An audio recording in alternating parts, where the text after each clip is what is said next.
السلام عليكم ورحمة الله وبركاته. تحية طيبة على حبايبنا رجالتنا الناس المحترمة، كل اللي بيشوفونا وكل مشتركين القناة. ازيكم يا شباب؟ عاملين ايه؟ اتمنى يا رب تكونوا بخير. حبايبي واصحابي واخواتي اللي بحبهم وغاليين على قلبي، كالعادة طبعا في البداية بنشكر كل حد محترم بيبعت لي بيتواصل معايا بيدعمني بأي شكل من الأشكال ان احنا نستمر في نشر الفيديوهات الجديدة. رجالة ان شاء الله عندنا في القناة ان احنا كل يوم هنقول اسمين او ثلاثة من الناس اللي بتبعت لي في التعليقات، يعني ده حقهم عليا ان شاء الله. النهارده رجاله هنقول اسمين. ابو ملك صاحبي واخويا وحبيبي دايما بيبعت لي باستمرار، بشكرك ابو ملك والله وبحييك من قناتنا الجديده المتواضعه.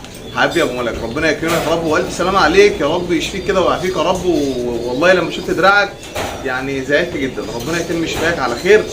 الاسم الثاني اللي هنقوله برده النهارده حبيبي واخويا وصاحبي استاذ احمد فاروق. انا متذكر ان انا مره كنت عامل هدايا كده للمشتركين، وكان استاذ احمد فاروق فاز بالهديه تقريبا، كان قص حمر وغار يعني. كان في اليوم ده قال لي وانت بجد هتبعتهم؟ قلت له ايوه يا عم احنا كلمتنا واحده.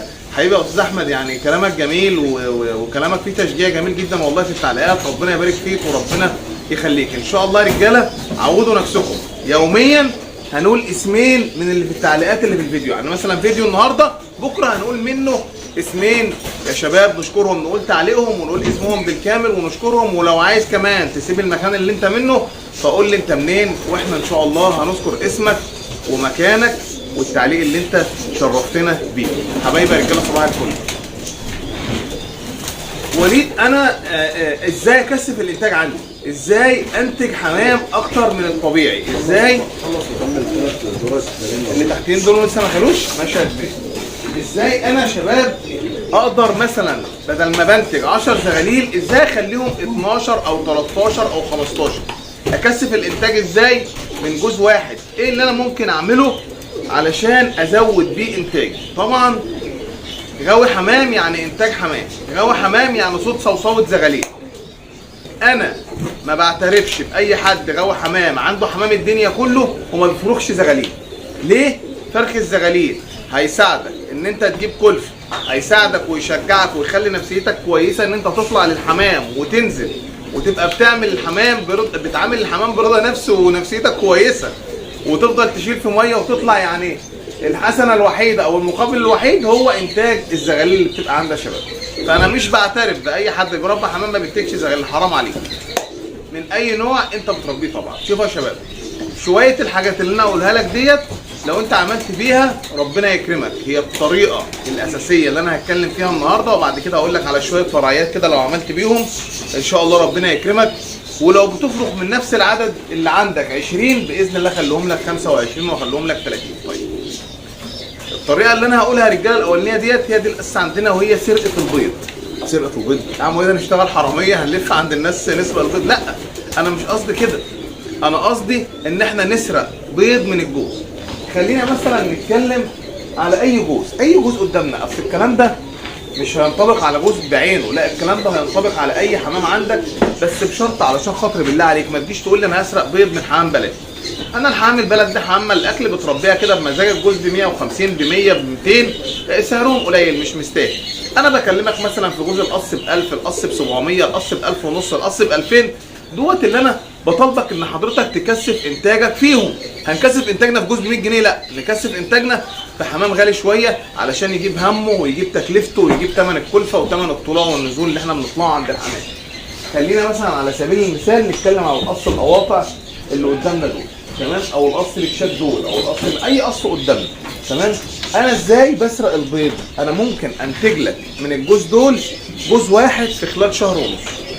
عش واحد زغلول ويا عالم يا يطلع يا ما يطلعش، او زغلول يموت وزغلول يعيش، او الكلام ده كله. طيب طريقتنا النهارده والشغل اللي احنا هنشتغل بيه، انا ممكن انتج لك 6 زغاليل من القص في خلال الشهر. 6 زغاليل يا عم انت بتشتغلنا وتسرح بينا؟ لا صدقني طول بالك معايا وانا اقول لك ننتج 6 زغاليل ازاي. اول حاجه حضرتك مطالب ان انت تهتم بالاملاح والاحماض والفيتامينات والهيسيلينيوم والحاجات اللي الحمام محتاجها، تمام. وانا من افضل الاشياء اللي بشتغل بيها رجاله على مدار الشهر او على مدار الموسم او على مدار السنه والله بالكامل هو جروفيك لايف. لحد دلوقتي انا ما لقيتش لسه افضل منه. خلصنا خلاص، يبقى اهتم بالحمام كلفه واكل وشرب. ليه؟ انا زي ما قلت لك احنا هنسرق بيض من الحمام. الجوز دول مثلا وليكن يوم واحد في الشهر بضول البيضتين، بقوم سارق البيضتين، ومطالب ان حضرتك تكون عندك حمام رخيص. اسمع بقى، اسمع الكلام، حمام رخيص زي بلدي، زي كليزري، زي زواجل، زي اي حمام حضان اللي احنا بنسميه خدم، اللي بيخدم على الحمام ده. وقام سارق البيضتين راميهم تحت جوز تانيين بيضين في نفس الميعاد. جميل جدا. يبقى انا يوم واحد في الشهر خدت ايه؟ خدت بيضتين. باجي يوم 10 لو الحمام ده شغال وبياخد بروفيت لاير وبياخد الفيتامينات والاملاح والكلام ده كله، تلاقي يوم 10 مستوى بيضتين تانيين، بيضتين تانيين، بيضتين تانيين. بقوم نفس الكلام سارقهم منها راميهم تحت ايه؟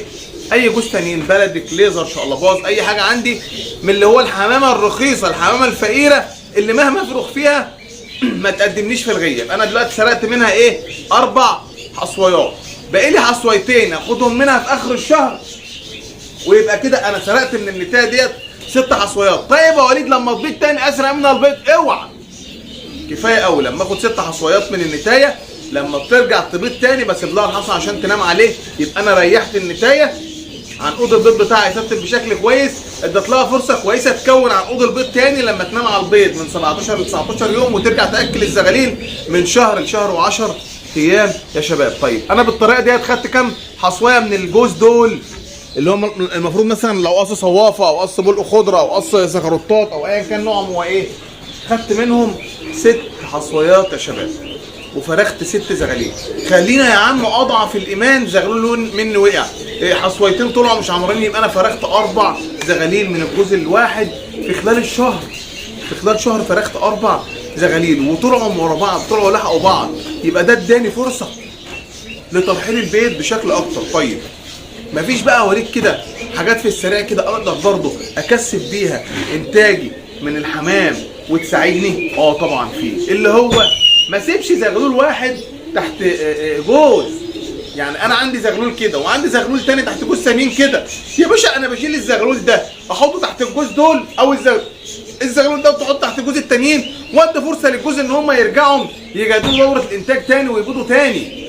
يبقى انا دلوقتي بدل ما افرغ زغلول هنا وزغلول هنا وزغلول هنا، لما يا باشا رحل الزغاليل دي كلها، دول تحتهم 2، دول تحتهم 3 حضان خدم. امال انا باكله واشربه ليه؟ الحمام ده بياكل في قفايا، لو ما كانش يعمل بالكلفه اللي بياكلها يبقى خساره اكله يا شباب. ادي طريقه ممكن ان انا الم الزغاليل وارحل الزغاليل، يبقى الجوز تحتهم 2، جوز تحتهم 3، جوز تحتهم 2، جوز تحتهم 3، بدل ما انا طول ما انا ماشي كده في السلاكه الاقي ده تحتهم زغلول، ده تحتهم زغلول، ده تحتهم زغلول. لا يا باشا احنا كده مش هنلاحق، الكلفه غاليه. يعني كيلو الفول دلوقتي احنا بنجيبه جمله من 24 ل 26 جمله، لو اشتريته قطاعي تسمع فيه 29 و30. الصفرة نفس الكلام، بسله نفس الكلام، ذره عويجه الرفيعه التعبانه يقول لك 18 و19 الثانيه 25 و26. يبقى انا لازم اجيب هم الكلام ده كله. بتلاقي مثلا بقى اللي بيزعلني ايه؟ تلاقي حد طالع لك في التعليقات اصل هي غيره مزاج. هو انت يعني ما تعرفش تاخد مزاجك ويصرفوا عن نفسهم؟ يعني هو انا عايز افهم بس نقطه مهمه، هو انت ما تعرفش تاخد مزاجك من الحاجه والحاجه دي تصرف عن نفسها؟ مش معقول يا جماعه كل ما نيجي نتكلم يقول لك اصل دي غيه، اصل هي مزاج بقى وانت فاهم انا بصرف على الحمام. يعني هو لازم يعني ان انا اصرف على الحمام؟ طب لو في فرصه ان الحمام هو اللي يصرف على نفسه، ليه انت ما تستغلهاش؟ وده اللي بيزعلني. صباح الفل يا رجاله. احنا والله انا عارف احنا وصلنا للدقيقه كام، ما بحبش الحلقات تبقى طويله علشان الناس ما تزهقش مني وتمل مني. وصلنا تقريبا للدقيقه 9. تمام، حلو جدا كده. عرفت يا رجاله الطريقه ازاي؟ هي سرقه البيض من النتايه. ممكن اسرق وشين حصى او اسرق 3 وشوش حصى ورا بعض، وبعد كده بسيب النتايه ترتاح، عشان الناس اللي هتقول لك انت ظالم وانت مش كويس وانت بتعامل الحمام على انه مكنه ولا جاموسه بنحلب منها البيض. لا يا شباب، انا باخد جوزين او 3 جواز حصى من النتايه وبعد كده بسيبها تقوم تبيض تاني يا شباب. حبايبي يعني صباح الفل، يا رب الحلقه تكون عجبتك. ولو وصلت معايا للدقيقه ديت هستاذنك تعمل لايك على الفيديو وتشترك في القناه لو لسه ما اشتركتش، عشان يوصلك كل حاجه جديده احنا بنقدمها. صباح الفل، كان معكم يا شباب في وليد عبد الرحمن، والسلام عليكم ورحمه الله وبركاته.